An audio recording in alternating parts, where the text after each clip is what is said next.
Good morning, practice owners. Welcome back to the Monday Motivator, where we give you bite-sized tips to bring you one step closer to living the elite practice lifestyle that you deserve.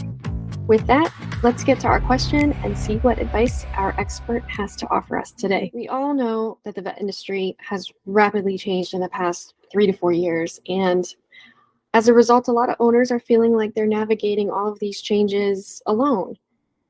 So what advice do you have for those that are just feeling overwhelmed by it all? Great question, Jill. So there's a couple of things going on here. One is, as veterinary professionals, especially veterinarians, there is a huge issue with a fear of failure. A lot of practice owners, a lot of veterinarians have what's called presenteeism, where they feel like no matter how they feel, no matter how hard they've worked, no matter how tired they are, etc., they've got to show up for work and they've got to be the driver of their business. They also feel that they've got to strive for perfection at all times. And a lot of this does go back to their days in veterinary school, where if you didn't do well, if you didn't do phenomenally well, there were 2,000 other students waiting to get in and take your place. So this has really been sort of inculcated in the mindset of the veterinarian, and it's especially the case with the practice owner. So one of the things that we really want to support people in doing is giving yourself the freedom, the space, the permission to fail, or to at least not be juggling all of this on your own, to either hire support staff, which I know is easier said than done,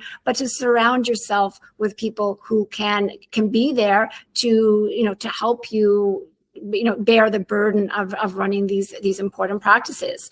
The other thing is that a lot of practice owners really are feeling like they're navigating it on their own, because they are waking up every day, and they, from start to finish, this is their responsibility, and they've got no one to run ideas past. They feel like it's 2 steps forward, 1 step back, and they feel like it's a constant upward struggle. So both of these things lead me back to the same thing, which is the importance of creating a community around you and being tapped into a conversation with other like-minded practice owners, veterinarians, who are all struggling with the same thing, but many of them have actually sort of cracked the code and have created a playbook about how to overcome things like attracting and retaining really great talent, or how to give your team the owner mindset so that everyone is pulling in the right direction and driving the success of the practice,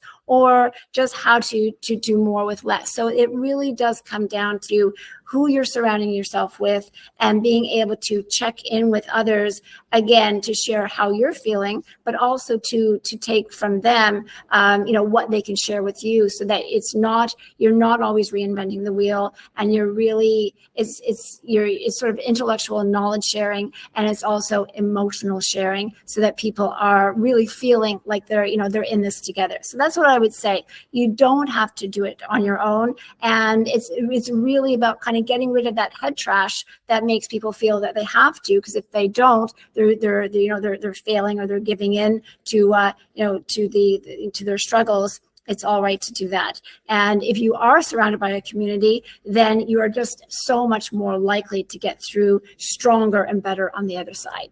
So that would be my advice. Well said, Melanie. We thank you for sharing your expertise with us today, and I look forward to hitting you up again next week for more actionable advice. We'd also like to extend an invite to our listeners to follow us on Facebook to keep this conversation going. That's it for today. We'll see you next Monday.